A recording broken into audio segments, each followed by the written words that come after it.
ನಮಸ್ಕಾರ ಸ್ನೇಹಿತರೆ, ಅಮೋಘ ವರ್ಷ ಕೋಚಿಂಗ್ ಸೆಂಟರ್ ಯೂಟ್ಯೂಬ್ ಚಾನಲ್ಗೆ ನಿಮಗೆಲ್ಲ ಸ್ವಾಗತ. ಇವತ್ತಿನ ಪ್ರಮುಖವಾದಂತಹ ಕರೆಂಟ್ ಅಫೇರ್ಸ್ ಟಾಪಿಕ್ಗಳನ್ನು ಡಿಸ್ಕಸ್ ಮಾಡೋಣ.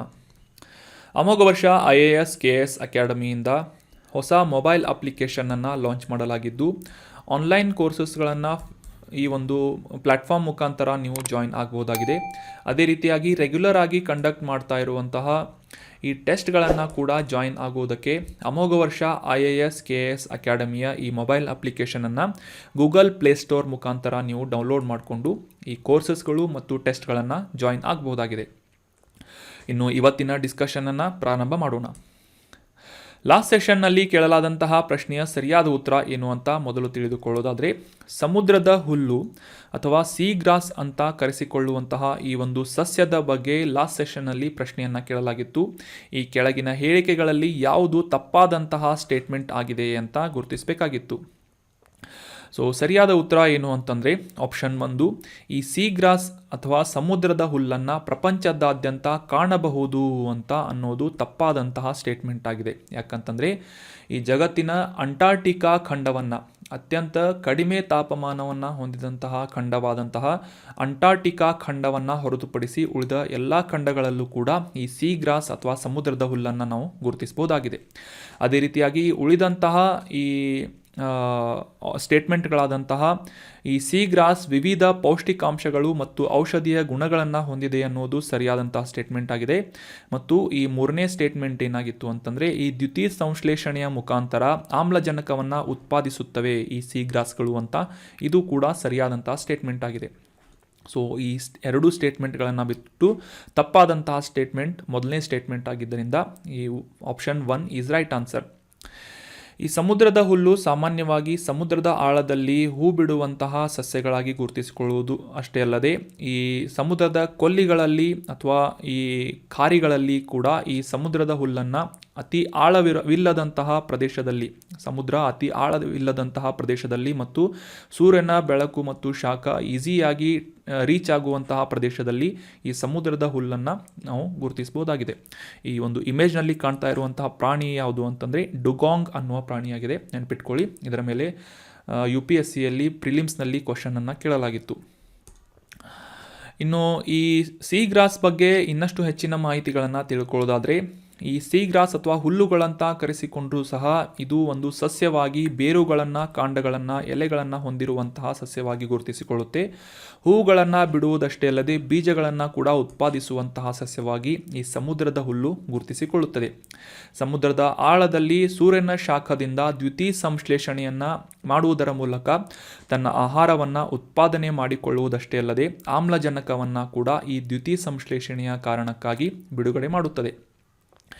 100 ಮಿಲಿಯನ್ ವರ್ಷಗಳ ಹಿಂದೆ ವಿಕಸನಗೊಂಡಂತಹ ಈ ಸಮುದ್ರದ ಹುಲ್ಲು ಸುಮಾರು 72 ವಿವಿಧ ಸೀ ಗ್ರಾಸ್ಗಳ ಜಾತಿಯನ್ನು ನಾವು ಸದ್ಯಕ್ಕೆ ಕಾಣಬಹುದಾಗಿದೆ. 4 ಪ್ರಮುಖ ಗುಂಪುಗಳಾಗಿ ಈ ಸೀ ಗ್ರಾಸನ್ನು ವಿಭಾಗಿಸಲಾಗಿದೆ.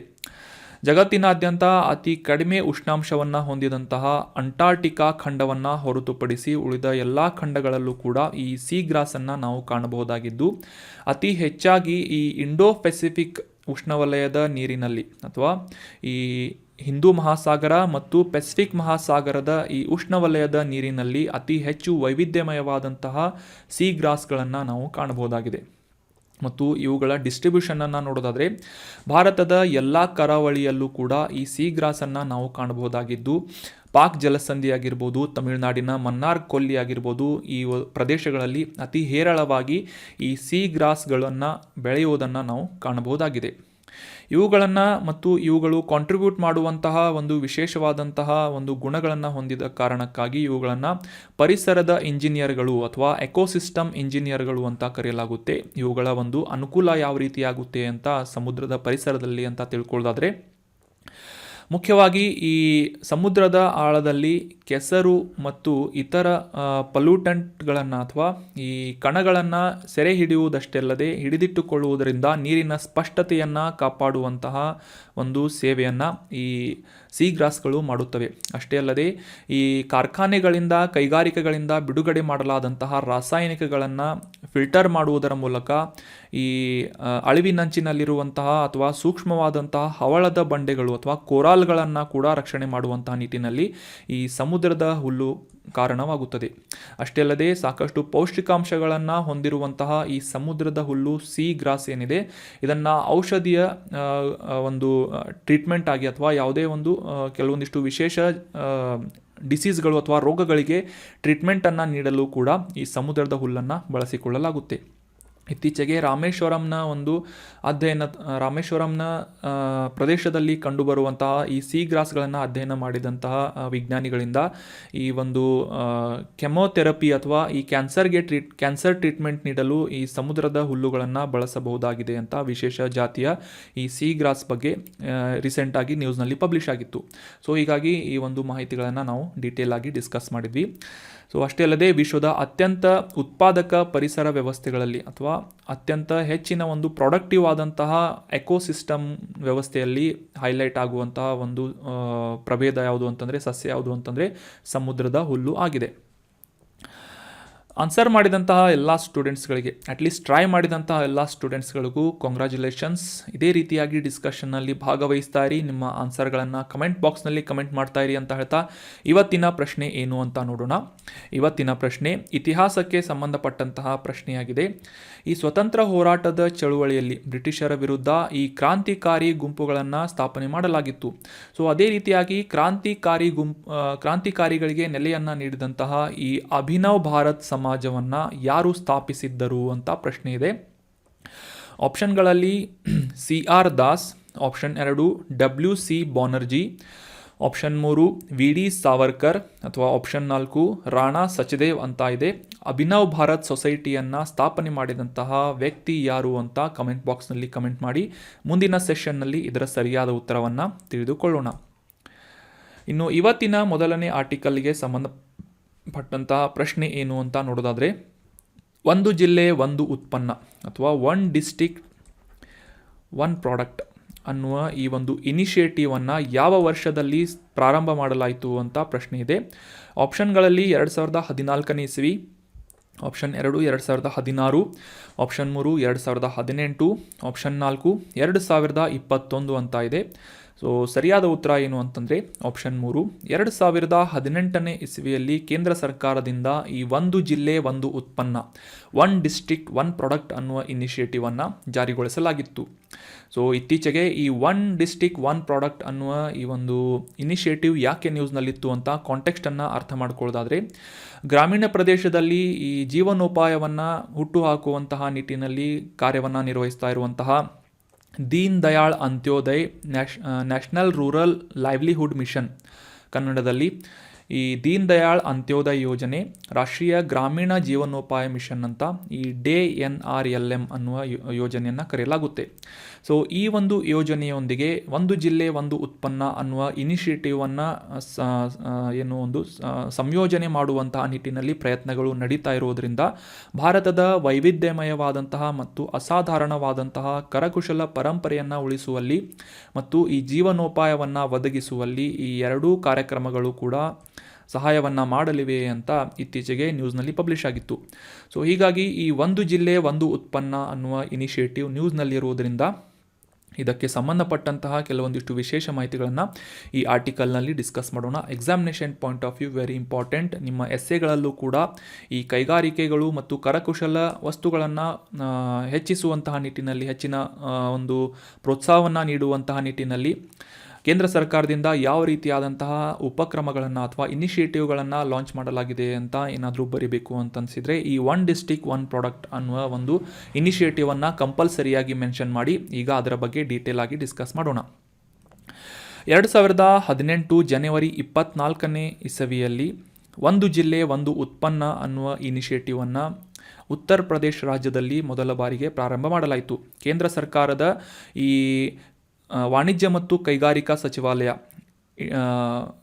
ಕಾಮರ್ಸ್ ಆ್ಯಂಡ್ ಇಂಡಸ್ಟ್ರಿ ಮಿನಿಸ್ಟ್ರಿಯ ಅಡಿಯಲ್ಲಿ ಕಾರ್ಯನಿರ್ವಹಿಸುವಂತಹ ಇಲಾಖೆಯಾದಂತಹ ಈ department of promotion of industries and internal trade DPIIT ಅಂತ ಈ ಒಂದು ಇಲಾಖೆಯನ್ನು ಕರೆಯಲಾಗುತ್ತೆ. ಕನ್ನಡದಲ್ಲಿ ಕೈಗಾರಿಕೆ ಮತ್ತು ಆಂತರಿಕ ವ್ಯಾಪಾರದ ಉತ್ತೇಜನ ಇಲಾಖೆ ಅಂತ ಕೂಡ ಇದನ್ನು ಕರೆಯಲಾಗುತ್ತೆ. ಸೊ ಈ ಒಂದು ಇಲಾಖೆಯ ಮೂಲಕ ಜಾರಿಗೊಂಡಂತಹ ಇನಿಷಿಯೇಟಿವ್ ಅಥವಾ ಉಪಕ್ರಮ ಯಾವುದು ಅಂತಂದರೆ ಒನ್ ಡಿಸ್ಟ್ರಿಕ್ಟ್ ಒನ್ ಪ್ರಾಡಕ್ಟ್ ಅನ್ನುವುದು ಆಗಿದೆ. ಸೊ ಇದನ್ನು 2018ರಲ್ಲಿ ಉತ್ತರ ಪ್ರದೇಶದಲ್ಲಿ ಮೊದಲ ಬಾರಿಗೆ ಲಾಂಚ್ ಮಾಡಲಾಗಿತ್ತು, ನೆನ್ಪಿಟ್ಕೊಳ್ಳಿ. ಅದೇ ರೀತಿಯಾಗಿ ಮುಖ್ಯವಾಗಿ ಈ ದೇಶದಾದ್ಯಂತ ಸಾಕಷ್ಟು ಜಿಲ್ಲೆಗಳಲ್ಲಿ, ಅದರಲ್ಲೂ ಎಲ್ಲ ಜಿಲ್ಲೆಗಳಲ್ಲೂ ಕೂಡ ಬೆಳೆಯಲಾಗುವಂತಹ ಅಥವಾ ಈ ಉತ್ಪಾದನೆ ಮಾಡಲಾಗುವಂತಹ ವಿಶಿಷ್ಟ ಗುಣಲಕ್ಷಣಗಳನ್ನು ಹೊಂದಿದಂತಹ ಉತ್ಪನ್ನಗಳನ್ನು ಮತ್ತು ಆಯಾ ಪ್ರದೇಶಕ್ಕೆ ಸಂಬಂಧಪಟ್ಟಂತಹ ಸಾಂಸ್ಕೃತಿಕ ಮಹತ್ವವನ್ನು ಹೊಂದಿದಂತಹ ಕರಕುಶಲ ವಸ್ತುಗಳಾಗಿರ್ಬೋದು, ಹ್ಯಾಂಡ್ಲೂಮ್ಸ್ಗಳಾಗಿರ್ಬೋದು ಅಥವಾ ಕೃಷಿ ಉತ್ಪನ್ನಗಳಾಗಿರ್ಬೋದು, ಅವುಗಳನ್ನು ಗುರುತಿಸಿ ಅವುಗಳ ಹೆಚ್ಚಿನ ಪ್ರಮಾಣದ ಉತ್ಪಾದನೆಗೆ ಪ್ರೋತ್ಸಾಹವನ್ನು ನೀಡುವಂಥ ನಿಟ್ಟಿನಲ್ಲಿ ಈ ಒನ್ ಡಿಸ್ಟ್ರಿಕ್ಟ್ ಒನ್ ಪ್ರಾಡಕ್ಟ್ ಅನ್ನುವ ಒಂದು ಇನಿಷಿಯೇಟಿವನ್ನು ಜಾರಿಗೊಳಿಸಲಾಗಿತ್ತು. ಅಷ್ಟೇ ಅಲ್ಲದೆ ಈ ಆರ್ಥಿಕ ಮತ್ತು ಸಾಮಾಜಿಕ ಸಾಂಸ್ಕೃತಿಕ ಬೆಳವಣಿಗೆಯನ್ನು ಉತ್ತೇಜಿಸುವಂತಹ ನಿಟ್ಟಿನಲ್ಲಿ, ಅದರಲ್ಲೂ ವಿಶೇಷವಾಗಿ ಈ ಗ್ರಾಮೀಣ ಪ್ರದೇಶಗಳಲ್ಲಿ ಉದ್ಯೋಗಾವಕಾಶಗಳನ್ನು ಹೆಚ್ಚಿಸುವಂತಹ ನಿಟ್ಟಿನಲ್ಲೂ ಕೂಡ ಈ ಒನ್ ಡಿಸ್ಟ್ರಿಕ್ಟ್ ಒನ್ ಪ್ರಾಡಕ್ಟ್ ಅನ್ನುವ ಇನಿಷಿಯೇಟಿವ್ ಸಾಕಷ್ಟು ಪ್ರಯೋಜನಕಾರಿಯಾಗಿ ಕೆಲಸವನ್ನು ಮಾಡ್ತಾ ಇದೆ. ಸೊ ಅಷ್ಟೇ ಅಲ್ಲದೆ ದೇಶದಾದ್ಯಂತ ಇರುವಂತಹ ಪ್ರತಿ ಜಿಲ್ಲೆಯಲ್ಲೂ ಕೂಡ ಒಂದು ನಿರ್ದಿಷ್ಟವಾದಂತಹ ವಸ್ತುವನ್ನು ಅಥವಾ ಉತ್ಪನ್ನವನ್ನು ಗುರುತಿಸಿ ಆ ಉತ್ಪನ್ನವನ್ನು ಹೆಚ್ಚಿನ ಪ್ರಮಾಣದಲ್ಲಿ ಉತ್ಪಾದನೆ ಮಾಡುವಂತೆ ಪ್ರೋತ್ಸಾಹವನ್ನು ಮಾಡಿ, ಉತ್ಪಾದಿಸಿದಂತಹ ಆ ವಸ್ತುವನ್ನು ಅಥವಾ ಉತ್ಪನ್ನವನ್ನು ರಫ್ತು ಮಾಡುವಂತಹ ನಿಟ್ಟಿನಲ್ಲಿ ಈ ಎಲ್ಲ ಜಿಲ್ಲೆಗಳನ್ನು ಕೂಡ ರಫ್ತು ಕೇಂದ್ರವಾಗಿ, ಅಂದರೆ ಎಕ್ಸ್ಪೋರ್ಟ್ ಹಬ್ಗಳಾಗಿ ಪರಿವರ್ತಿಸುವಂತಹ ಉದ್ದೇಶದಿಂದ ಈ ಒಂದು ಟ್ರೈನಿಂಗನ್ನು ಮತ್ತು ಸೌಲಭ್ಯವನ್ನು ಒದಗಿಸುವಂತಹ ನಿಟ್ಟಿನಲ್ಲಿ ಕಾರ್ಯನಿರ್ವಹಿಸ್ತಾ ಇರುವಂತಹ ಇನಿಷಿಯೇಟಿವ್ ಯಾವುದು ಅಂತಂದರೆ ಒನ್ ಡಿಸ್ಟ್ರಿಕ್ಟ್ ಒನ್ ಪ್ರಾಡಕ್ಟ್ ಆಗಿದೆ. ಅದೇ ರೀತಿಯಾಗಿ ಈ ಒನ್ ಡಿಸ್ಟ್ರಿಕ್ಟ್ ಒನ್ ಪ್ರಾಡಕ್ಟ್ನೊಂದಿಗೆ ಈ ದೀನ್ ದಯಾಳ್ ಅಂತ್ಯೋದಯ ಯೋಜನೆಯನ್ನು ಸಂಯೋಜನೆ ಮಾಡುವುದರ ಮೂಲಕ ಸಾಕಷ್ಟು ಹೆಚ್ಚಿನ ಅನುಕೂಲಗಳನ್ನು ಮತ್ತು ಪ್ರಯೋಜನಗಳನ್ನು ಈ ಜನರಿಗೆ ನೀಡುವಂತಹ ಒಂದು ಉದ್ದೇಶದಿಂದ ಈ ಎರಡೂ ಇನಿಷಿಯೇಟಿವ್ಗಳನ್ನು ಸಮ್ಮಿಲನ ಮಾಡಲಾಗ್ತಾ ಇದೆ. ಸೊ ಇನ್ನು ಈ ದೀನ್ ದಯಾಳ್ ಅಂತ್ಯೋದಯ ಯೋಜನೆ ರಾಷ್ಟ್ರೀಯ ಗ್ರಾಮೀಣ ಜೀವನೋಪಾಯ ಮಿಷನ್ ಬಗ್ಗೆ ತಿಳ್ಕೊಳ್ಳೋದಾದರೆ, ಮುಖ್ಯವಾಗಿ ದೇಶದಾದ್ಯಂತ ಇರುವಂತಹ ಬಡವರು, ವಿಶೇಷವಾಗಿ ಮಹಿಳೆಯರಿಗೆ ಒಂದು ಹಣಕಾಸಿನ ಸೇವೆಗಳನ್ನು ಮತ್ತು ಜೀವನೋಪಾಯಗಳನ್ನು ಒದಗಿಸುವಂತಹ ನಿಟ್ಟಿನಲ್ಲಿ ಅವರಿಗೆ ಸಂಸ್ಥೆಗಳನ್ನು ಸ್ಥಾಪಿಸುವಂತಹ ನಿಟ್ಟಿನಲ್ಲಿ ಈ ದೀನ್ ದಯಾಳ್ ಅಂತ್ಯೋದಯ ಯೋಜನೆ ಕೆಲಸವನ್ನು ಮಾಡ್ತಾ ಇದೆ. ಸೊ ಈ ಮೂಲಕ ಅಂದರೆ ಹಣಕಾಸಿನ ಸೇವೆ ಮತ್ತು ಜೀವನೋಪಾಯಗಳನ್ನು ಒದಗಿಸುವುದರ ಮೂಲಕ ಬಡತನದಿಂದ ಈ ಜನರನ್ನು, ಅದರಲ್ಲೂ ಮಹಿಳೆಯರನ್ನು ಮೇಲೆತ್ತುವಂತಹ ಕಾರ್ಯವನ್ನು ಈ Deen Dayal Antyodaya Yojana national rural livelihood mission ಕೈಗೊಳ್ತಾ ಇದೆ. ಇದನ್ನು ಜಾರಿಗೊಳಿಸುವಂತಹ ಅಥವಾ ಅನುಷ್ಠಾನಗೊಳಿಸುವಂತಹ ನಿಟ್ಟಿನಲ್ಲಿ ಕೆಲಸ ಮಾಡ್ತಾ ಇರುವಂತಹ ಸಚಿವಾಲಯ ಯಾವುದು ಅಂತಂದರೆ ಮಿನಿಸ್ಟ್ರಿ ಆಫ್ ರೂರಲ್ ಡೆವಲಪ್ಮೆಂಟ್, ಗ್ರಾಮೀಣಾಭಿವೃದ್ಧಿ ಸಚಿವಾಲಯದ ಮೂಲಕ ಇದನ್ನು ಅನುಷ್ಠಾನಗೊಳಿಸಲಾಗ್ತಾ ಇದೆ. ಸೊ ಈಗ ಎರಡು ಸ್ಕೀಮ್ಗಳ ಮತ್ತು ಎರಡು ಇನಿಷಿಯೇಟಿವ್ಗಳ ಬಗ್ಗೆ ನಾವು ಡೀಟೇಲ್ ಆಗಿ ಅಂಡರ್ಸ್ಟ್ಯಾಂಡ್ ಮಾಡ್ಕೊಂಡ್ವಿ. ಅದರಲ್ಲೂ ಮುಖ್ಯವಾಗಿ ಒನ್ ಡಿಸ್ಟ್ರಿಕ್ಟ್ ಒನ್ ಪ್ರಾಡಕ್ಟ್ ಅನ್ನೋದು ಈ ಒಂದು ಇನಿಷಿಯೇಟಿವ್ ಇಂಪಾರ್ಟೆಂಟ್ ಆದಂತಹ ಮಾಹಿತಿಯಾಗಿದೆ.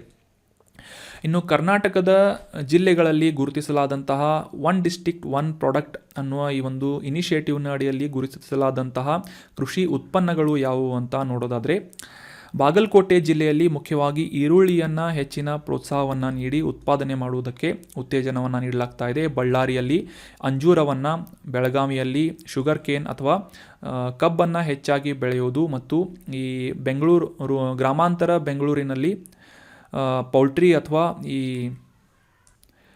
ಕೋಳಿ ಸಾಕಾಣಿಕೆಯನ್ನು ಪ್ರೋತ್ಸಾಹಿಸುವುದು. ಅದೇ ರೀತಿಯಾಗಿ ಬೀದರ್ನಲ್ಲಿ ಜಿಂಜರ್ ಆಗಿರ್ಬೋದು, ಚಾಮರಾಜನಗರದಲ್ಲಿ ಅರಿಶಿಣ ಅಥವಾ ಟರ್ಮರಿಕ್ ಆಗಿರ್ಬೋದು, ಚಿಕ್ಕಬಳ್ಳಾಪುರದಲ್ಲಿ ಟೊಮೆಟೊ ಆಗಿರ್ಬೋದು, ಅದೇ ರೀತಿಯಾಗಿ ಉಡುಪಿಯಲ್ಲಿ ಈ ಸಮುದ್ರದಲ್ಲಿ ಉತ್ಪಾದನೆಯಾಗುವಂತಹ ಅಥವಾ ಸಮುದ್ರದಿಂದ ಸಿಗುವಂತಹ ಫಿಶರೀಸ್ ಐಟಮ್ಸ್ಗಳು ಅಂದರೆ ಫಿಶ್ ಆಗಿರ್ಬೋದು, ಸಿಗಡಿಗಳಾಗಿರ್ಬೋದು, ಉತ್ತರ ಕನ್ನಡದಲ್ಲಿ ಮಸಾಲೆಗಳಾಗಿರ್ಬೋದು, ಈ ರೀತಿಯಾದಂತಹ 30 ಉತ್ಪನ್ನಗಳನ್ನು, ಕೃಷಿ ಉತ್ಪನ್ನಗಳನ್ನು ಆಯಾ ಜಿಲ್ಲೆಗಳಿಗೆ ಸಂಬಂಧಪಟ್ಟಂತೆ ಹೆಚ್ಚಿನ ಪ್ರೋತ್ಸಾಹವನ್ನು ನೀಡಿ ಹೆಚ್ಚಿನ ಪ್ರಮಾಣದಲ್ಲಿ ಅವುಗಳ ಉತ್ಪಾದನೆಗೆ ಪ್ರೋತ್ಸಾಹವನ್ನು ನೀಡಲಾಗ್ತಾ ಇದೆ ಒನ್ ಡಿಸ್ಟ್ರಿಕ್ಟ್ ಒನ್ ಪ್ರಾಡಕ್ಟ್ ಅನ್ನುವ ಒಂದು ಇನಿಷಿಯೇಟಿವ್ನ ಅಡಿಯಲ್ಲಿ. ಸೊ ಈ ಇಮೇಜ್ನಲ್ಲಿ ಕ್ಲಿಯರ್ ಆಗಿ ನೀವು ಎಲ್ಲ ಜಿಲ್ಲೆಗಳ ಈ ಒಂದು ಪ್ರಾಡಕ್ಟ್ಸ್ಗಳನ್ನು ಅಥವಾ ಉತ್ಪನ್ನಗಳನ್ನು ಗುರುತಿಸ್ಬೋದಾಗಿದೆ.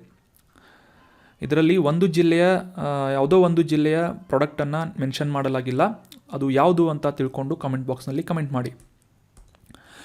ಇನ್ನು ಮುಂದಿನ ಆರ್ಟಿಕಲ್ಗೆ ಸಂಬಂಧಪಟ್ಟಂತಹ ಪ್ರಶ್ನೆ ಏನು ಅಂತ ನೋಡೋದಾದರೆ, ವಿಟಮಿನ್ ಡಿ ಕೊರತೆಯಿಂದ ಈ ಕೆಳಗಿನ ಯಾವ ರೋಗ ಉಂಟಾಗುತ್ತದೆ ಅಂತ ಪ್ರಶ್ನೆ ಇದೆ.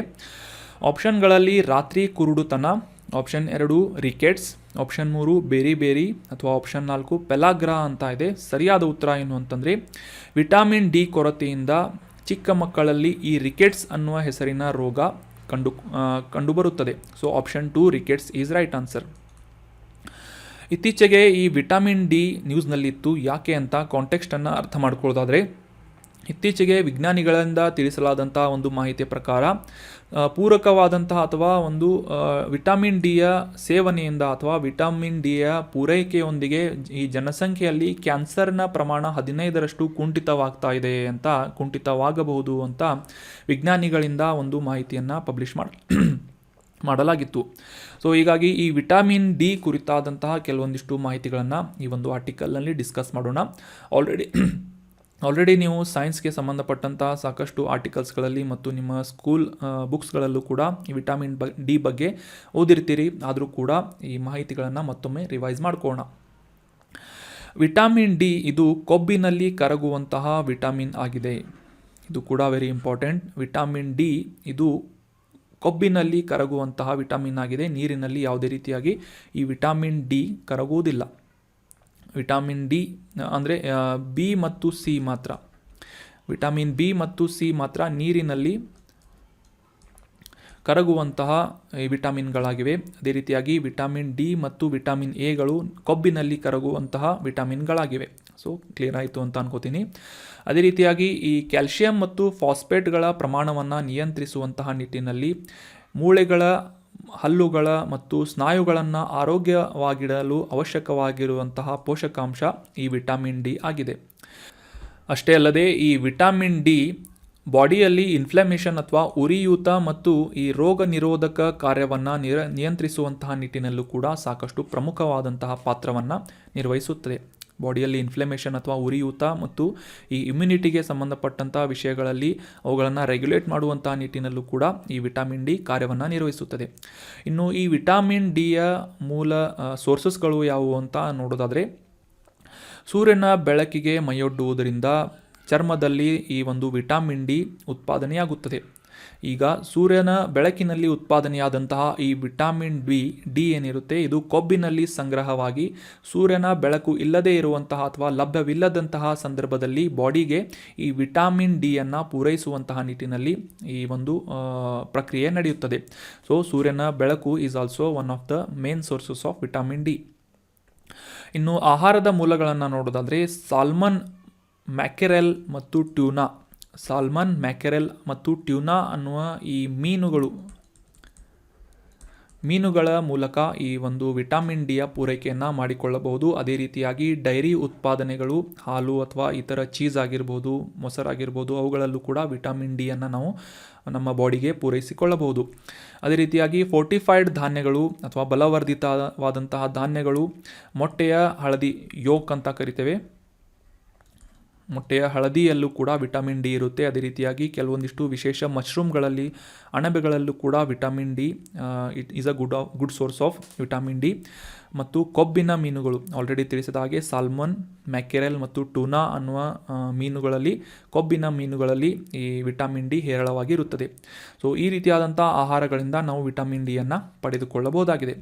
ಇನ್ನು ವಿಟಮಿನ್ ಡಿ ಕೊರತೆಯಿಂದ ಯಾವ ರೀತಿಯಾದಂತಹ ರೋಗಗಳು ಬರುತ್ತವೆ ಅಂತ ನೋಡೋದಾದರೆ, ಚಿಕ್ಕ ಮಕ್ಕಳಲ್ಲಿ ಈ ಮೂಳೆಗಳು ದುರ್ಬಲಗೊಳ್ಳುವಂತಹ ರಿಕೆಟ್ಸ್ ಆಗಿರ್ಬೋದು, ಅಥವಾ ವಯಸ್ಕರಲ್ಲಿ ಈ ಆಸ್ಟಿಯೋಮಲಾಸಿಯಾ ಅಂದರೆ ಮೂಳೆಗಳು ಮೃದುಗೊಳ್ಳುವಂತಹ ರೋಗವಾಗಿ ಈ ವಿಟಮಿನ್ ಡಿಯಿಂದ ಆಸ್ಟಿಯೋಮಲಾಸಿಯಾ ಅನ್ನುವ ರೋಗ ಬರುತ್ತದೆ. ಅಷ್ಟೇ ಅಲ್ಲದೆ ಸಾಕಷ್ಟು ಕ್ರೋನಿಕಲ್ ಡಿಸೀಸ್ಗಳು ಅಥವಾ ದೀರ್ಘಾವಧಿ ಕಾಯಿಲೆಗಳು ಕೂಡ ಈ ವಿಟಮಿನ್ ಡಿ ಕೊರತೆಯಿಂದ ಬರುತ್ತವೆ. ಅದೇ ರೀತಿಯಾಗಿ ಈ ವಿಟಮಿನ್ ಡಿ ಬಾಡಿಗೆ ಎಷ್ಟು ಬೇಕೋ ಅಷ್ಟೇ ಬೇಕು. ಅದಕ್ಕಿಂತ ಹೆಚ್ಚಾದರೆ, ಅದರ ಪ್ರಮಾಣ ಹೆಚ್ಚಾದಂತಹ ಸಂದರ್ಭದಲ್ಲಿ ವಿಟಮಿನ್ ಡಿ ಟಾಕ್ಸಿಸಿಟಿ ಅಂತ ಕರೆಯಲಾಗುತ್ತೆ. ಅತಿಯಾದಂತಹ ಈ ಒಂದು ವಿಟಮಿನ್ ಡಿ ಪೂರೈಕೆ ಬಾಡಿಗೆ ಅಥವಾ ಮಾನವನ ಒಂದು ದೇಹಕ್ಕೆ ಆದಂತಹ ಸಂದರ್ಭದಲ್ಲಿ ಈ ಒಂದು ವಿಟಮಿನ್ ಡಿ ಟಾಕ್ಸಿಸಿಟಿ ಅಂತ ಕರೆಯುವಂತಹ ಹಾನಿಕಾರಕವಾದಂತಹ ಸಾಕಷ್ಟು ಲಕ್ಷಣಗಳನ್ನು ನಾವು ಕಾಣಬಹುದಾಗಿದೆ. ಫಾರ್ ಎಕ್ಸಾಂಪಲ್, ಈ ವಿಟಮಿನ್ ಡಿ ಬಾಡಿಯಲ್ಲಿ ಅತಿ ಹೆಚ್ಚಾಗುವುದರಿಂದ ಮಾನವನಲ್ಲಿ ವಾಕರಿಕೆಗಳು, ವಾಂತಿಗಳು ಅಥವಾ ಹಸಿವಿನಲ್ಲಿ ಕಡಿಮೆಯಾಗಿರ್ಬೋದು, ಮತ್ತು ಮಲಬದ್ಧತೆ, ದೌರ್ಬಲ್ಯ, ವೀಕ್ನೆಸ್ ಆಗಿರ್ಬೋದು ಅಥವಾ ವೇಟ್ ಲಾಸ್ ಆಗಿರ್ಬೋದು, ಈ ರೀತಿಯಾದಂತಹ ಗುಣಲಕ್ಷಣಗಳನ್ನು ಈ ವಿಟಮಿನ್ ಡಿ ಟಾಕ್ಸಿಸಿಟಿಯಿಂದ ಕಾಣಬಹುದಾಗಿದೆ. ಟಾಕ್ಸಿಸಿಟಿ ಅಂತಂದರೆ ಹೆಚ್ಚಿನ ಒಂದು ವಿಟಮಿನ್ ಡಿಯ ಸೇವನೆಯಿಂದ ಅಥವಾ ಉತ್ಪಾದನೆಯಿಂದ ಈ ರೀತಿಯಾದಂತಹ ಲಕ್ಷಣಗಳನ್ನು ಕೂಡ ಮಾನವ ಅಥವಾ ಮನುಷ್ಯ ಅನುಭವಿಸಬೇಕಾಗುತ್ತದೆ. ಇನ್ನು ಈ ವಿಟಮಿನ್ ಡಿ ಅತಿ ಹೆಚ್ಚಾದಂತಹ ಸಂದರ್ಭದಲ್ಲಿ ರಕ್ತದಲ್ಲಿ ವಿಷಕಾರಿ ಮಟ್ಟದ ಕ್ಯಾಲ್ಸಿಯಂಗೆ ಕೂಡ ಇದು ಕಾರಣವಾಗಬಹುದು. ಈ ಒಂದು ಕಂಡೀಷನನ್ನು, ಮೆಡಿಕಲ್ ಕಂಡೀಷನನ್ನು ಹೈಪರ್ ಕ್ಯಾಲ್ಸಿಮಿಯಾ ಅಂತ ಕರೆಯಲಾಗುತ್ತೆ. ವಿಟಮಿನ್ ಡಿ ಬಾಡಿಯಲ್ಲಿ ಹೆಚ್ಚಾಗುವುದರಿಂದ ಈ ವಿಷಕಾರಿ ಮಟ್ಟದಲ್ಲಿ ಕ್ಯಾಲ್ಸಿಯಂ ಉತ್ಪಾದನೆಯಾಗುವುದರಿಂದ ಹೈಪರ್ ಕ್ಯಾಲ್ಸಿಮಿಯಾ ಅನ್ನುವ ರೋಗ ಬರುವಂತಹ ಸಾಧ್ಯತೆಗಳು ಇರುತ್ತವೆ. ಅಷ್ಟೇ ಅಲ್ಲದೆ ವಿಟಮಿನ್ ಡಿ ಹೆಚ್ಚಿನ ಮಟ್ಟದಲ್ಲಿ ಉತ್ಪಾದನೆಯಾಗುವುದರಿಂದ ಬಾಡಿಯಲ್ಲಿ ಮೂತ್ರಪಿಂಡದ ಅಥವಾ ಕಿಡ್ನಿಗಳಿಗೆ ಡ್ಯಾಮೇಜ್ ಆಗುವಂತಹ ಪರಿಸ್ಥಿತಿಗಳು ಕೂಡ ಉಂಟಾಗುವಂತಹ ಸಾಧ್ಯತೆ ಇರುತ್ತದೆ. ಸೊ ಹೀಗಾಗಿ ವಿಟಮಿನ್ ಡಿ ಸಮರ್ಪಕವಾದಂತಹ ಒಂದು ನಿಟ್ಟಿನಲ್ಲಿ ಕನ್ಸ್ಯೂಮ್ ಮಾಡುವಂತಹ ಅವಶ್ಯಕತೆ ಇರುತ್ತೆ. ಅದನ್ನು ಜಾಸ್ತಿ ಕೂಡ ಮಾಡಬಾರ್ದು ಅಂತ ನಾವು ಅಂಡರ್ಸ್ಟ್ಯಾಂಡ್ ಮಾಡ್ಕೋಬೋದಾಗಿದೆ. ಇನ್ನು ಮುಂದಿನ ಆರ್ಟಿಕಲ್ನಲ್ಲಿ ಈ ಪ್ರಧಾನಮಂತ್ರಿಗಳ ವಸ್ತು ಸಂಗ್ರಹಾಲಯ ಮತ್ತು ಗ್ರಂಥಾಲಯ, ಪ್ರಧಾನಮಂತ್ರಿ ಮೆಮೋರಿಯಲ್ ಆ್ಯಂಡ್ ಲೈಬ್ರರಿ ಸೊಸೈಟಿ ಅಂತ ಇದರ ಹೆಸರಾಗಿದೆ, PMML ಅಂತ. ಸೊ ಈ ಒಂದು ಸೊಸೈಟಿಯನ್ನು, ಸಮಾಜವನ್ನು ಯಾವ ವರ್ಷದಲ್ಲಿ ಸ್ಥಾಪಿಸಲಾಯಿತು ಅಂತ ಗುರುತಿಸಬೇಕಾಗಿದೆ. ರೀಸೆಂಟಾಗಿ ಈ ಪ್ರಧಾನಮಂತ್ರಿ ಮೆಮೋರಿಯಲ್ ಲೈಬ್ರರಿ ಇನ್ಸ್ಟಿಟ್ಯೂಷನ್ ಅಥವಾ ಸೊಸೈಟಿ ನ್ಯೂಸ್ನಲ್ಲಿತ್ತು. ಸೊ ಹೀಗಾಗಿ ಇದಕ್ಕೆ ಸಂಬಂಧಪಟ್ಟಂತಹ ಮಾಹಿತಿಗಳನ್ನು ಈ ಆರ್ಟಿಕಲ್ನಲ್ಲಿ ಡಿಸ್ಕಸ್ ಮಾಡೋಣ. ಅದಕ್ಕಿಂತ ಮುಂಚೆ ಇದನ್ನು ಸ್ಥಾಪನೆ ಮಾಡಿದಂತಹ ವರ್ಷವನ್ನು ತಿಳ್ಕೊಳ್ಳೋದಾದರೆ option 1 October 15, 1998, option 2 April 1, 1966, option 3 June 25, 1973 ಅಥವಾ ಆಪ್ಷನ್ 4 ಫೆಬ್ರವರಿ 18, 1979 ಅಂತ ಇದೆ. ಸರಿಯಾದ ಉತ್ತರ ಏನು ಅಂತಂದರೆ ಆಪ್ಷನ್ 2 ಏಪ್ರಿಲ್ 1, 1966ನೇ ಇಸವಿಯಲ್ಲಿ ಈ ಪ್ರಧಾನಮಂತ್ರಿ ಮೆಮೋರಿಯಲ್ ಮ್ಯೂಸಿಯಂ ಆ್ಯಂಡ್ ಲೈಬ್ರರಿ ಅನ್ನುವ ಈ ಒಂದು ಸಂಸ್ಥೆಯನ್ನು ಸ್ಥಾಪಿಸಲಾಗಿತ್ತು 1966.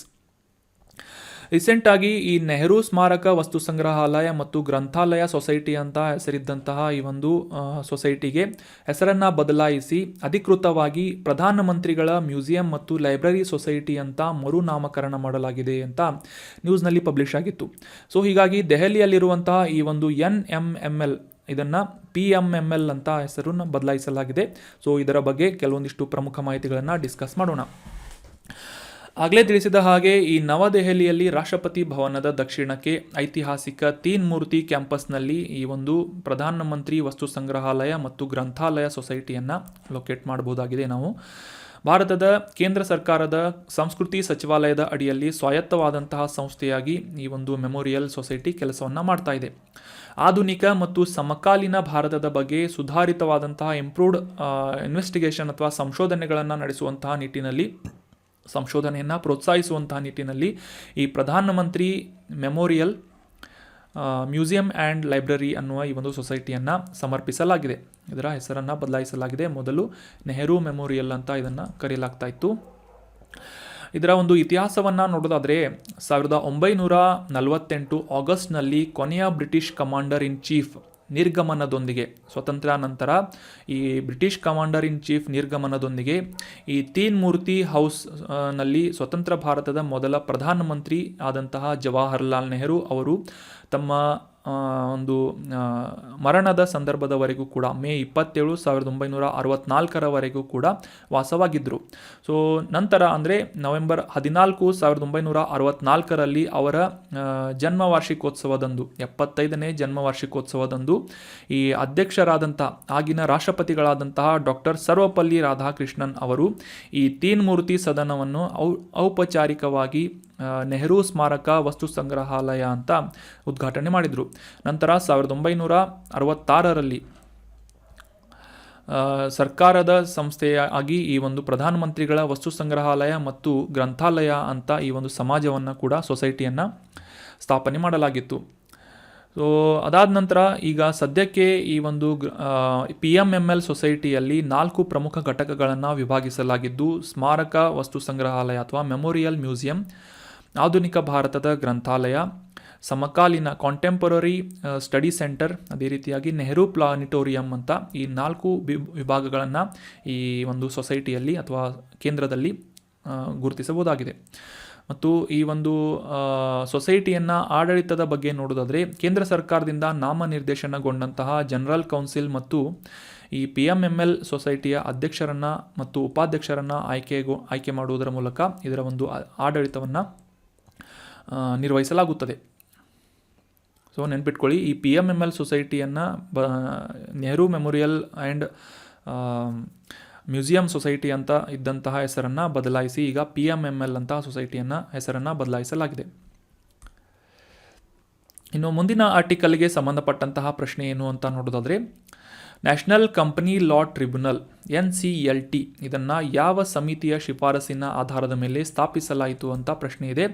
ಆಪ್ಷನ್ಗಳಲ್ಲಿ ಕೊಠಾರಿ ಆಯೋಗ, ಆಪ್ಷನ್ 2 ಸರ್ಕಾರಿಯ ಆಯೋಗ, ಆಪ್ಷನ್ 3 ಬಾಲಕೃಷ್ಣ ಎರಾಡಿ ಸಮಿತಿ ಅಥವಾ ಆಪ್ಷನ್ 4 ತಾರಾಪೋರ್ ಸಮಿತಿ ಅಂತ ಇದೆ.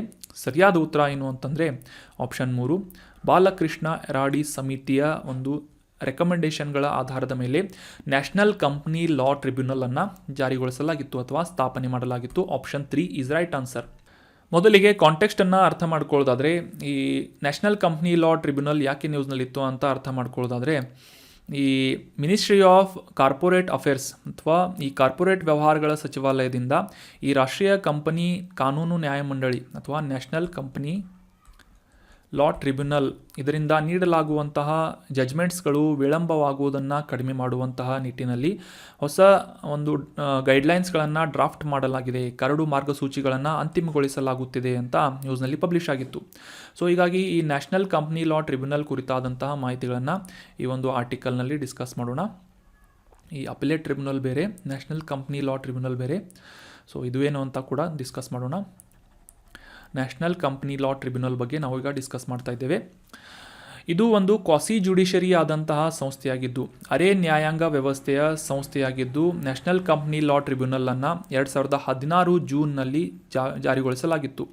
2013 ಕಂಪನಿ ಕಾಯ್ದೆಗಳಿಗೆ ಒಳಗೊಂಡಂತಹ ಸಮಸ್ಯೆಗಳನ್ನು ಈ ಕಂಪನಿಗಳು ಅಥವಾ ಕಾರ್ಪೊರೇಟ್ ಕಂಪನಿಗಳ ಸಮಸ್ಯೆಗಳನ್ನು ನಿರ್ಣಯಿಸುವಂತಹ ನಿಟ್ಟಿನಲ್ಲಿ ಈ ಕಂಪನಿ ಕಾಯ್ದೆ 2013 408 ವಿಭಾಗದ ಅಡಿಯಲ್ಲಿ ನಿಬಂಧನೆಗಳ ಅಡಿಯಲ್ಲಿ ಜೂನ್ 1, 2016 ಈ ನ್ಯಾಷನಲ್ ಕಂಪನಿ ಲಾ ಟ್ರಿಬ್ಯುನಲನ್ನು ಸ್ಥಾಪನೆ ಮಾಡಲಾಗಿತ್ತು.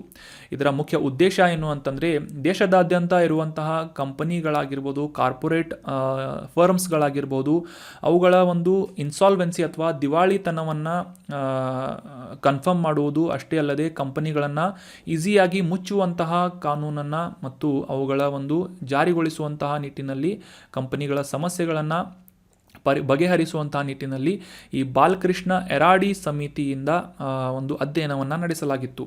ಸೊ ಈ ಬಾಲಕೃಷ್ಣ ಎರಾಡಿ ಜಸ್ಟಿಸ್ ಬಾಲಕೃಷ್ಣ ಎರಾಡಿ ಸಮಿತಿಯ ಶಿಫಾರಸಿನ ಆಧಾರದ ಮೇಲೆ ಈ ನ್ಯಾಷನಲ್ ಕಂಪನಿ ಲಾ ಟ್ರಿಬ್ಯುನಲನ್ನು 2016 ಜಾರಿಗೊಳಿಸಲಾಗಿತ್ತು.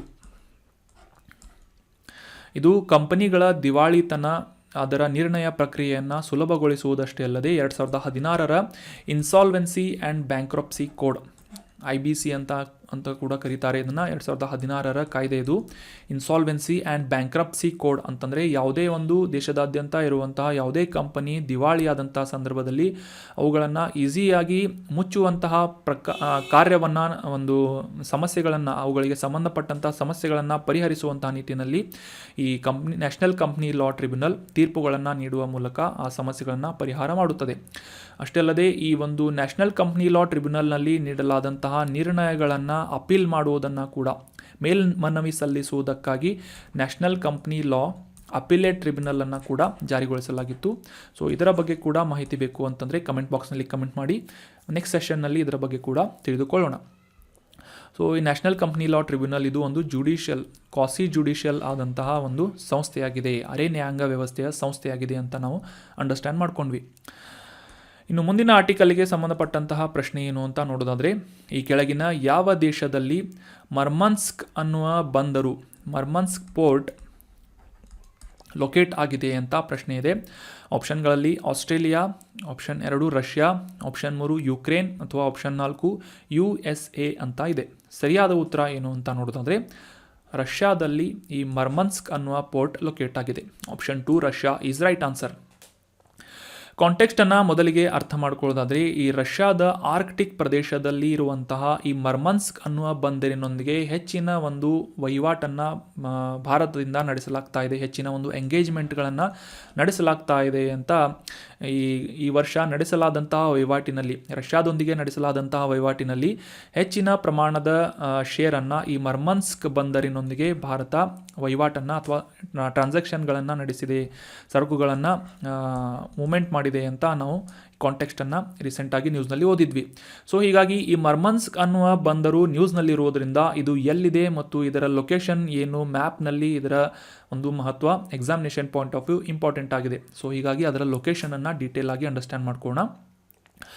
ರಷ್ಯಾ ಇದು ಒಂದು ಅತಿ ದೊಡ್ಡದಾದಂತಹ ದೇಶವಾಗಿದೆ ಅಂತ ನಮಗೆಲ್ಲ ಗೊತ್ತಿರುವಂಥ ವಿಚಾರ. ಸೊ ಈ ರಷ್ಯಾ ಉತ್ತರ ಭಾಗದಲ್ಲಿರುವಂತಹ ಮತ್ತು ಈ ಆರ್ಕ್ಟಿಕ್ ಪ್ರದೇಶದೊಂದಿಗೆ ತನ್ನ ಪ್ರದೇಶವನ್ನು ಹಂಚಿಕೊಳ್ಳುವಂತಹ ರಾಷ್ಟ್ರವಾಗಿದ್ದು, ಈ ಆರ್ಕ್ಟಿಕ್ ಪ್ರದೇಶದಲ್ಲಿ ಕಂಡುಬರುವಂತಹ ಆರ್ಕ್ಟಿಕ್ ರೀಜನ್ನಲ್ಲಿ ಕಂಡುಬರುವಂತಹ ಒಂದು ಪ್ರಮುಖವಾದಂತಹ ಬಂದರು ಯಾವುದು ಅಂತಂದರೆ ಮರ್ಮನ್ಸ್ಕ್ ಬಂದರು ಆಗಿದೆ. ಸೊ ಇಮೇಜ್ನಲ್ಲಿ ನೋಡ್ಬೋದು, ಈ ಬ್ಲ್ಯಾಕ್ ಡಾಟ್ ಏನಿದೆ ಇದು ಮರ್ಮನ್ಸ್ಕ್ ಬಂದರು ಆಗಿದೆ. ಈ ರಷ್ಯಾದ ಆರ್ಕ್ಟಿಕ್ ಭಾಗದಲ್ಲಿ, ಆರ್ಕ್ಟಿಕ್ ಅಕ್ಷಾಂಶ ಅಂತ ಕೂಡ ನಾವು ಕರಿತೇವೆ, ಎಷ್ಟು ಡಿಗ್ರಿ ಅಂತ ನೀವು ಹೇಳಿದ್ನ ಗುರುತಿಸಿ ಕಮೆಂಟ್ ಬಾಕ್ಸ್ನಲ್ಲಿ ಕಮೆಂಟ್ ಮಾಡಿ. ಸೊ ಈ ಆರ್ಕ್ಟಿಕ್ ಅಕ್ಷಾಂಶದ ಪ್ರದೇಶದಲ್ಲಿ ಬರುವಂತಹ ಈ ಮರ್ಮನ್ಸ್ಕ್ ಅನ್ನುವ ಬಂದರಿನ ಬಗ್ಗೆ ನಾವು ಈಗ ಡಿಸ್ಕಸ್ ಮಾಡ್ತಾ ಇದ್ದೇವೆ. ಇದು ರಷ್ಯಾದ ಅತಿ ದೊಡ್ಡ ಮತ್ತು ಐಸ್ ಫ್ರೀ ಆದಂತಹ ಬಂದರುಗಳಲ್ಲಿ ಒಂದಾಗಿ ಗುರುತಿಸಿಕೊಳ್ಳುತ್ತದೆ. ಅಷ್ಟೇ ಅಲ್ಲದೆ ಈ ಒಂದು ಇಮೇಜ್ನಲ್ಲಿ ಕಾಣುವ ಪ್ರಕಾರ ಮರ್ಮನ್ಸ್ಕ್ ಅನ್ನುವ ಬಂದರು ಈ ಬ್ಯಾರೆಂಟ್ಸ್ ಸಿ ಯೊಂದಿಗೆ, ಈ ಒಂದು ಪ್ರದೇಶವನ್ನು ಬ್ಯಾರೆಂಟ್ಸ್ ಸಮುದ್ರ ಅಂತ ಕರೆಯಲಾಗುತ್ತೆ. ಬ್ಯಾರೆಂಟ್ಸ್ ಸಮುದ್ರದ ಕರಾವಳಿಯನ್ನು ಹಂಚಿಕೊಳ್ಳುವಂತಹ ಕೋಲಾ ಪರ್ಯಾಯ ದ್ವೀಪ, ಈ ಒಂದು ಇಮೇಜ್ನಲ್ಲಿ ನೋಡ್ಬೋದು ನೀವು.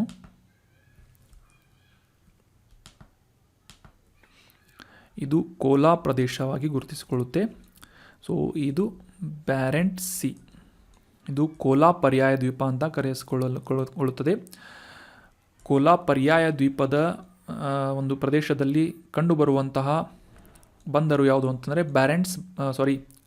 ಮರ್ಮನ್ಸ್ಕ್ ಬಂದರು ಆಗಿದೆ. ಇದು ಈ ರಷ್ಯಾದ ರಾಜಧಾನಿಯಾದಂತಹ ಮಾಸ್ಕೋದಿಂದ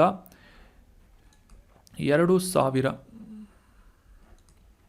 ಕಿಲೋಮೀಟರ್ ದೂರದಲ್ಲಿರುವಂತಹ ಬಂದರು ಆಗಿ ಕೂಡ ಗುರುತಿಸಿಕೊಳ್ಳುತ್ತೆ. ಈ ಒಂದು ಇಮೇಜ್ನಲ್ಲಿ ಕಾಣುವ ಪ್ರಕಾರ ಈ ಒಂದು ಡೈರೆಕ್ಷನ್ನಲ್ಲಿ ಭಾರತದೊಂದಿಗೆ ಈ ಒಂದು ಸಂಪರ್ಕವನ್ನು ಸಾಧಿಸುವಂತಹ, ಕಡಲ ಮೂಲಕ ಅಥವಾ ಸಮುದ್ರದ ಮೂಲಕ ಸಂಪರ್ಕವನ್ನು ಸಾಧಿಸುವಂತಹ ಒಂದು ವಹಿವಾಟನ್ನು ನಡೆಸುವುದಕ್ಕೆ ಅನುಕೂಲ ಮಾಡಿಕೊಡುವಂತಹ ಬಂದರು ಯಾವುದು ಅಂತಂದರೆ ರಷ್ಯಾದ ಪಶ್ಚಿಮ ಭಾಗದಲ್ಲಿರುವಂತಹ ಮರ್ಮನ್ಸ್ಕ್ ಬಂದರು ಆಗಿದೆ. ಇದು ವರ್ಷ ಪೂರ್ತಿ ನ್ಯಾವಿಗೇಟ್ ಮಾಡಲು ಅನುಕೂಲವಾಗುವಂತಹ ಒಂದು ಪ್ರದೇಶದಲ್ಲಿ ಇದ್ದು, ಮರ್ಮನ್ಸ್ಕ್ ಬಂದರಿನಲ್ಲಿ ಯಾವುದೇ ರೀತಿಯಾದಂತಹ ಈ ಹಡಗುಗಳ ಒಂದು ಡೈಮೆನ್ಷನ್ಗಳನ್ನು ಅಥವಾ ಹಡಗುಗಳ ಗಾತ್ರಕ್ಕೆ ಯಾವುದೇ ರೀತಿಯಾದಂತಹ ಸೀಮಿತವನ್ನು, ನಿರ್ಬಂಧವನ್ನು ಹೇರಲಾಗಿಲ್ಲ. ಫಾರ್ ಎಕ್ಸಾಂಪಲ್, ಈ ಯಾವುದೇ ಒಂದು ಹೆಚ್ಚಿನ ಪ್ರಮಾಣದ ಐಸನ್ನು ಹೊಂದಿದಂತಹ ಅಥವಾ ಈ ಹಿಮದಿಂದ ಆವೃತವಾದಂತಹ ಪ್ರದೇಶಗಳಲ್ಲಿ ಈ ಶಿಪ್ಗಳನ್ನು, ಈ ಹಡಗುಗಳ ಒಂದು ಸೈಜ್ಗಳಿಗೆ ಹೆಚ್ಚಿನ ಒಂದು ಮಹತ್ವವನ್ನು ನೀಡಲಾಗುತ್ತೆ. ಹೆಚ್ಚಿನ ಪ್ರಮಾಣದ ಹಡಗುಗಳನ್ನು ಆ ಒಂದು ಪ್ರದೇಶಗಳಲ್ಲಿ ಅಲೌ ಮಾಡಲಾಗುವುದಿಲ್ಲ. ಅಷ್ಟೇ ಅಲ್ಲದೆ ಈ ವಹಿವಾಟನ್ನು ನಡೆಸುವುದಕ್ಕೆ ಹೆಚ್ಚಿನ ದೊಡ್ಡ ಪ್ರಮಾಣದ, ದೊಡ್ಡ ಒಂದು ಗಾತ್ರದ ಹಡಗುಗಳ, ಕಾರ್ಗೋ ಶಿಪ್ಗಳ ಅವಶ್ಯಕತೆ ಇರುವುದರಿಂದ ಈ ಮರ್ಮನ್ಸ್ಕ್ ಬಂದರು ಸಾಕಷ್ಟು ಅನುಕೂಲವನ್ನು ಮಾಡಿಕೊಳ್ತಾ ಇದೆ ಅಂತ ಕೂಡ ನಾವು ಅಂಡರ್ಸ್ಟ್ಯಾಂಡ್ ಮಾಡ್ಕೋಬೋದು. ಈ ರಷ್ಯಾದ ಪಶ್ಚಿಮ ಭಾಗದಲ್ಲಿರುವಂತಹ ಈ ಕೋಲಾ ಪರ್ಯಾಯ ದ್ವೀಪದಲ್ಲಿ ಈ ಮರ್ಮನ್ಸ್ಕ್ ಬಂದರು ಲೊಕೇಟ್ ಆಗಿರುವುದನ್ನು ನಾವು ಕಾಣಬಹುದು. ಅದೇ ರೀತಿಯಾಗಿ ಬೆರೆಂಟ್ಸ್ ಸಿಯನ್ನು ಕೂಡ ನಾವು ಇಲ್ಲಿ ಕಾಣ್ಬೋದಾಗಿದೆ. ಸೊ ಇದು ಈ ಒಂದು ಆರ್ಕ್ಟಿಕ್ ಭಾಗದಲ್ಲಿ ಇರುವಂತಹ ಒಂದು ರಷ್ಯಾದ ಪ್ರಮುಖವಾದಂತಹ ಎಲ್ಲ ಸಮಯದಲ್ಲೂ ಕೂಡ ಐಸನ್ನು ಹೊಂದಿಲ್ಲದೆ ಇರುವಂತಹ ಮತ್ತು ಈ ಎಲ್ಲ ಸಮಯದಲ್ಲೂ ವಹಿವಾಟನ್ನು ನಡೆಸುವುದಕ್ಕೆ ಅನುಕೂಲ ಮಾಡಿಕೊಡುವಂತಹ ಬಂದರು ಆಗಿ ಗುರುತಿಸಿಕೊಳ್ಳುತ್ತದೆ. So that was all about today's discussion. ಈಗ ಡಿಸ್ಕಸ್ ಮಾಡಲಾದಂತಹ ಕಂಟೆಂಟನ್ನು ಮತ್ತೊಮ್ಮೆ ರಿವೈಸ್ ಮಾಡ್ಕೊಂಡು ಬಿಡೋಣ. ಮೊದಲನೇ ಆರ್ಟಿಕಲ್ನಲ್ಲಿ ನಾವು ಈ ಸಮುದ್ರದ ಹುಲ್ಲು ಅಥವಾ ಸೀ ಗ್ರಾಸ್ ಕುರಿತಾದಂಥ ಮಾಹಿತಿಯನ್ನು ಡಿಸ್ಕಸ್ ಮಾಡಿದ್ವಿ. ಅದಾದ ನಂತರ ಒಂದು ಜಿಲ್ಲೆ ಒಂದು ಉತ್ಪನ್ನ, ಈ ಒಂದು ಇನಿಷಿಯೇಟಿವ್ ಕುರಿತಾದಂತಹ ಮಾಹಿತಿ ಮತ್ತು ಈ ದೀನ್ ದಯಾಳ್ ಅಂತ್ಯೋದಯ್ ಯೋಜನೆ, ನ್ಯಾಷನಲ್ ರೂರಲ್ ಲೈವ್ಲಿಹುಡ್ ಮಿಷನ್ ಕುರಿತಾದಂತಹ ಮಾಹಿತಿಗಳನ್ನು ಡಿಸ್ಕಸ್ ಮಾಡಿದ್ವಿ. ಅದು ಅಷ್ಟೇ ಅಲ್ಲದೆ ಕರ್ನಾಟಕದಲ್ಲಿ ಯಾವ ಜಿಲ್ಲೆಗಳಿಗೆ ಯಾವ ಉತ್ಪನ್ನಗಳನ್ನು ಗುರುತಿಸಲಾಗಿದೆ ಅಂತ ಡಿಸ್ಕಸ್ ಮಾಡಿದ್ವಿ. ನಂತರದ ಆರ್ಟಿಕಲ್ನಲ್ಲಿ ವಿಟಮಿನ್ ಡಿ ಬಗ್ಗೆ ಡೀಟೇಲ್ ಆದಂತಹ ಮಾಹಿತಿಯನ್ನು ಅಂಡರ್ಸ್ಟ್ಯಾಂಡ್ ಮಾಡ್ಕೊಂಡ್ವಿ. ನಂತರದ ಆರ್ಟಿಕಲ್ನಲ್ಲಿ ಈ ಪ್ರಧಾನಮಂತ್ರಿಗಳ ವಸ್ತು ಸಂಗ್ರಹಾಲಯ ಮತ್ತು ಗ್ರಂಥಾಲಯ ಸೊಸೈಟಿ ಬಗ್ಗೆ ಡೀಟೇಲ್ ಆಗಿ ಅಂಡರ್ಸ್ಟ್ಯಾಂಡ್ ಮಾಡ್ಕೊಂಡ್ವಿ. ಇತ್ತೀಚೆಗೆ ಇದನ್ನು ಮರುನಾಮಕರಣ ಮಾಡಲಾಗಿದೆ ಅಂತ ಕೂಡ ಅದರ ಹೆಸರನ್ನು ಕೂಡ ಅಂಡರ್ಸ್ಟ್ಯಾಂಡ್ ಮಾಡ್ಕೊಂಡ್ವಿ. ನಂತರದ ಆರ್ಟಿಕಲ್ನಲ್ಲಿ ಈ ನ್ಯಾಷನಲ್ ಕಂಪನಿ ಲಾ ಟ್ರಿಬ್ಯುನಲ್ ಕುರಿತಾದಂತಹ ಡೀಟೇಲ್ ಮಾಹಿತಿಗಳನ್ನು ಅಂಡರ್ಸ್ಟ್ಯಾಂಡ್ ಮಾಡ್ಕೊಂಡ್ವಿ. Very important.